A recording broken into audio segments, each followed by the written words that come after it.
নতুন এবং পুরাতনের মধ্যে এটাই থাকে, এটি স্বাভাবিক বাড়তে থাকে।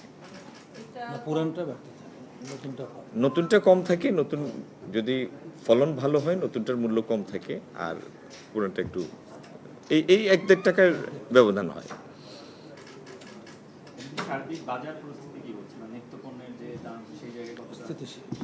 নিত্যপণ্যের বাজার যথেষ্ট স্থিতিশীল আছে। আমরা খুচরা বাজারে তেল দেখেছি, ভোজ্য তেল দেখলাম,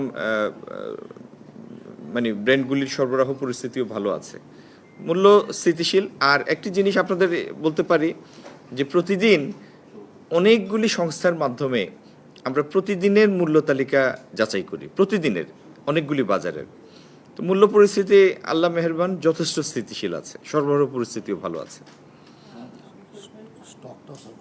আর আমার পাশে খাদ্য প্রতিমন্ত্রী মহোদয় আছেন, আমাদের হাতে যে মজুদ আছে চাল গমের, সেটি আল্লাহর রহমতে যথেষ্ট সন্তোষজনক।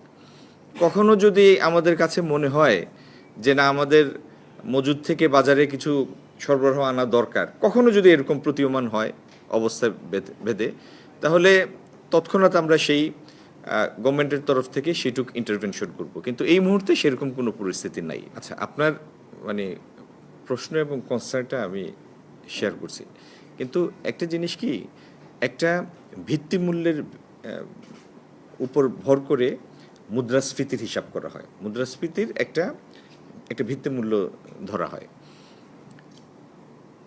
গত রোজার পর থেকে, রোজার সময় তো আমরা দায়িত্ব নিলাম, গত রোজার পর থেকে আমাদের খাদ্যপণ্যের মূল্য আপনারা কারো বলার দরকার নাই, আপনারা নিজেরাই আপনাদের প্রতিদিন, আপনারা তো গণমাধ্যমের ভাই বোনেরা, প্রতিদিন আপনাদের ইলেকট্রনিক মিডিয়া অথবা সংবাদপত্রে প্রতিদিন আপনাদের খবর বের হয়, মূল্য থাকে। আপনি 2-3 মাস 4 মাস আগের মূল্যের সাথে এখনকার মূল্য নিজেই যাচাই করেন, অথবা আগের বছরের মূল্যের সাথে এই বছরের মূল্য যাচাই করেন। খাদ্যপণ্যের মূল্য যথেষ্ট স্থিতিশীল আছে।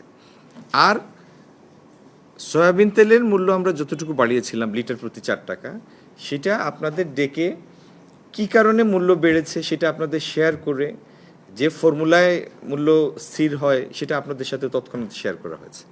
তো আমি আবারও জোর দিয়ে বলছি, আমরা চালের বাজারে, একটা সংবাদপত্রে চালের বাজারে একটু মূল্য বৃদ্ধির প্রবণতার খবর প্রকাশিত হওয়ার কারণে আজকে আমি এবং খাদ্য প্রতিমন্ত্রী মহোদয় আমরা বাদামতলির বাজার এবং পরবর্তীতে নয়াবাজার খুচরা বাজারে গিয়েছি।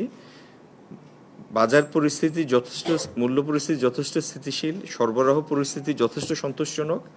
আমাদের হাতে, সরকারের হাতে বিপুল পরিমাণ চাল মজুদ আছে। যদি কখনো প্রয়োজন পড়ে আমাদের ইন্টারভেনশন করার সেই সংগতি সামর্থ্য সরকারের হাতে আছে। তবে এই মুহূর্তে পরিস্থিতি সেরকম কোনো দাবি করছে না। ধন্যবাদ সবাইকে। আসসালামু আলাইকুম।